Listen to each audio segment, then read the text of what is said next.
Hello viewers, আসসালামু আলাইকুম। এই ভিডিওতে আমি দেখাবো কিভাবে আপনার মোবাইল স্ক্রিনে একই সাথে দুইটি অ্যাপ ব্যবহার করবেন। আমরা যখন অনেকগুলো অ্যাপ ব্যবহার করি তখন এই বাম পাশে রিসেন্ট এই বাটনের উপরে ক্লিক করলে কিন্তু দেখতে পাই যে কোন কোন অ্যাপগুলো আমি ব্যবহার করেছি। এখানে কিন্তু সব অ্যাপ এখানে থাকে।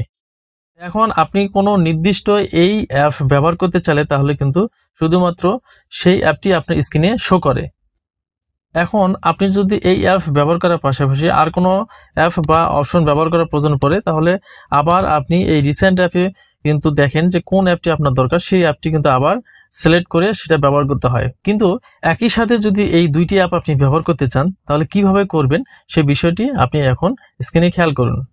এখন আপনার মোবাইল স্ক্রিনে যে অ্যাপ দুটি একই সাথে ব্যবহার করতে চান, অর্থাৎ ডুয়েল স্ক্রিনে দুইটি অ্যাপ একই সাথে ব্যবহার করতে চান, সেই অ্যাপ দুটি আগে সিলেক্ট করতে হবে। যদি রিসেন্টলি ব্যবহার করে থাকেন, ধরুন বাম পাশে যে রিসেন্ট অপশন রয়েছে এই বাটনের উপর ক্লিক করুন। ক্লিক করার পরে এখানে রিসেন্টলি যে অ্যাপগুলো ব্যবহার করা হয়েছে সেই অ্যাপগুলো এখানে রয়েছে। এখন অ্যাপের উপরের দিকে এখানে সেই অ্যাপের আইকনটা কিন্তু এখানে চলে এসেছে, অর্থাৎ লোগোটি এখানে দেখতে পাচ্ছেন। এখন যে অ্যাপটি আপনি উপরে রাখবেন সেই অ্যাপটির উপরে আগে এই আইকনের উপরে ক্লিক করতে হবে। এখন এখানে কয়েকটি অপশন দেখতে পারবেন। উপরে open in split screen view এই অপশনের উপরে ক্লিক করুন। ক্লিক করার সাথে কিন্তু এই অ্যাপটি, অর্থাৎ আপনি যে অ্যাপটির উপর ক্লিক করবেন তা কিন্তু উপরে চলে যাবে। স্ক্রিনে দেখতে পাচ্ছেন এখানে কিন্তু উপরে এসেছে। এখন আপনার মোবাইলের স্ক্রিনটি কিন্তু দুই ভাগে ভাগ হয়েছে, অর্থাৎ উপরের দিকে কিন্তু একটি অ্যাপ সেট হয়েছে। এখন নিচের দিকে যে অ্যাপটি আপনি সেট করবেন আপনি এখান থেকেও কিন্তু অ্যাপটি সিলেক্ট করতে পারবেন। এখন আমি এখানে জিমেইল নিচের দিকে রাখবো, অর্থাৎ একই সাথে গুগল ব্রাউজার এবং জিমেইল আমি এখানে ব্রাউজ করব। তাহলে অবশ্যই জিমেইল অ্যাপের উপরে ক্লিক করতে হবে, অর্থাৎ আপনি যে অ্যাপে ব্যবহার করবেন সেই অ্যাপটি এখানে ক্লিক করার সাথে কিন্তু নিচে সেট হয়ে যাবে। এখন দেখছেন এখানে কিন্তু একই সাথে ব্যবহার করা যাবে। আমি যদি এই গুগল ব্রাউজারে কোনো কিছু সার্চ করি, যেমন এইচডি ফ্লাওয়ার ইমেজ, আমি যে এখানে সার্চ করি তাহলে এখানে দেখতে পাচ্ছেন যে এখানে কিন্তু ব্রাউজ করা যাচ্ছে। একই সাথে কিন্তু এখানেও আমার যদি আমি কোনো কিছু ব্রাউজ করি, সেখানে যদি আমার কোনো প্রকার কোড বা চলে আসে জিমেল আইডিতে, সেখানেও আমি কিন্তু এখান থেকে জিমেল কোডটি কিন্তু কালেক্ট করে ব্রাউজ করতে যদি সেই কোডটি ইনপুট করতে হয় তাও কিন্তু এই গুরুত্বপূর্ণ কাজগুলো আমি একই সাথে করতে পারবো। এখানেও যে জিমেইলের ফিচারগুলো আছে আপনি ফিচারগুলো কিন্তু এখান থেকে খুব সহজে ব্যবহার করতে পারবেন। এখানে যে ফিচারগুলো আছে সমস্ত ফিচার যেভাবে আপনি সিঙ্গেল ভাবে অ্যাপ ব্যবহার করেন সেম ভাবে কিন্তু এখানেও আপনি দুই ভাবে অ্যাপ ব্যবহার করা গেলেও কিন্তু আলাদা আলাদাভাবে স্বয়ংক্রিয়ভাবে সেই অ্যাপের ফিচারগুলো আপনি ব্যবহার করতে পারবেন।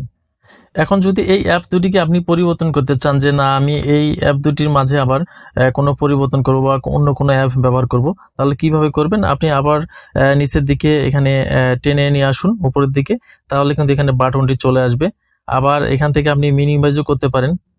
মিনিমাইজ করলে কিন্তু আপনার হোম পেজে আবার চলে আসলো। এখন স্ক্রিনে যেভাবে সেই অ্যাপ দুটি ব্যবহার করেছিলেন সেই সেম অ্যাপ দুটি যদি আবার ব্যবহার করতে চান তাহলে এই রিসেন্ট বাটনে ক্লিক করুন। ক্লিক করার পরে এখানে দেখতে পাচ্ছেন এখানে কিন্তু সেই অ্যাপ দুটি সেট করাই আছে, অর্থাৎ এখন আপনি যদি মাঝখানে ক্লিক করেন তাহলে কিন্তু আবার অ্যাপ দুটি কিন্তু এইভাবেই ব্যবহার করা যাবে। এখন এভাবে আপনি যদি আপনার মোবাইলের স্ক্রিনে যে কোনো অ্যাপকে ডুয়েল স্ক্রিন হিসেবে, অর্থাৎ একই স্ক্রিনে দুইটি অ্যাপ একই সাথে ব্যবহার করতে চান তাহলে যে কোনো অ্যাপ আপনি ব্যবহার করতে পারেন। ধরুন আপনি এভাবে করেছেন, এখন আপনি যদি আবার এই অ্যাপ দুটি ছাড়া অন্য কোনো অ্যাপ স্ক্রিনে ব্যবহার করতে চান তাহলে কিভাবে করবেন?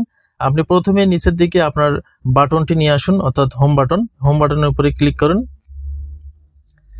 ক্লিক করার সাথে কিন্তু আপনার সে আগের মোবাইলে আপনি অর্থাৎ হোম পেজে চলে এসেছেন।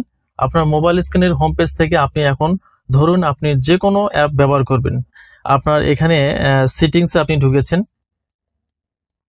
সেটিংসে এখানে থাকাকালীন আপনার কোনো অন্য একটি অ্যাপ আপনি ব্যবহার করতে চাচ্ছেন একই সাথে, তাহলে এই অ্যাপটি কিভাবে এখন আপনি ডুয়েল স্ক্রিনে পরিণত করবেন?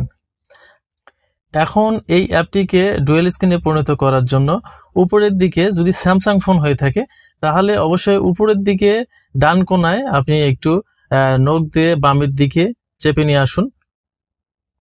এখানে দেখতে পাচ্ছেন স্ক্রিনে কিন্তু অর্থাৎ আপনার স্ক্রিনটা কিন্তু এখানে চলে এসেছে। এখন এই স্ক্রিনকে আপনি আবার ছোট বড় করতে পারবেন। ছোট বড় করার জন্য এখানে যে কোণা রয়েছে অর্থাৎ এই স্ক্রিনের যে কোণা রয়েছে এই পপ আপ স্ক্রিনের আপনি কম্পিউটারের মতো যেভাবে এই যে হোম স্ক্রিনের উপরে স্ক্রিন থাকে এইভাবে কিন্তু আপনি এখানেও করতে পারবেন। এখন এই অ্যাপটিকে যদি আপনি আবার ডুয়েল স্ক্রিনে পরিণত করতে চান তাহলে ক্লিক করার সাথে কিন্তু এই সেটিংসটা কিন্তু স্ক্রিনের উপরের দিকে সেট হয়ে গেছে। এখন যদি আপনি এই সেটিংসের পাশাপাশি আরেকটি অ্যাপ ব্যবহার করতে চান তাহলে এখান থেকে অ্যাপটি সিলেক্ট করুন যে আপনি কোন অ্যাপটি আপনি ব্যবহার করতে চাচ্ছেন। আমি এখানে যেমন রয়েছে ফাইলস রয়েছে, এখানে ফাইলসের উপরে ক্লিক করছি। ক্লিক করার সাথে কিন্তু ফাইলটি কিন্তু এখানে চলে এসেছে। এখানে কিন্তু একই সাথে সেটিংস প্লাস ফাইল আপনি ব্যবহার করতে পারবেন। আশা করি আপনি এই ভিডিওতে বুঝতে পেরেছেন স্প্লিট স্ক্রিন ভিউ অপশনের মাধ্যমে কিভাবে আপনার মোবাইলের একই সাথে দুইটি অ্যাপ ব্যবহার করতে পারবেন। যদি ভিডিওটি ভালো লাগে অবশ্যই একটা লাইক দিবেন, শেয়ার করতে ভুলবেন না। আর এই ধরনের কন্টিনিউ ভিডিওগুলো পাওয়ার জন্য অবশ্যই সাবস্ক্রাইব করে বেল আইকনটি বাজিয়ে রাখুন। ভালো থাকবেন, ধন্যবাদ। Thank you for watching the video.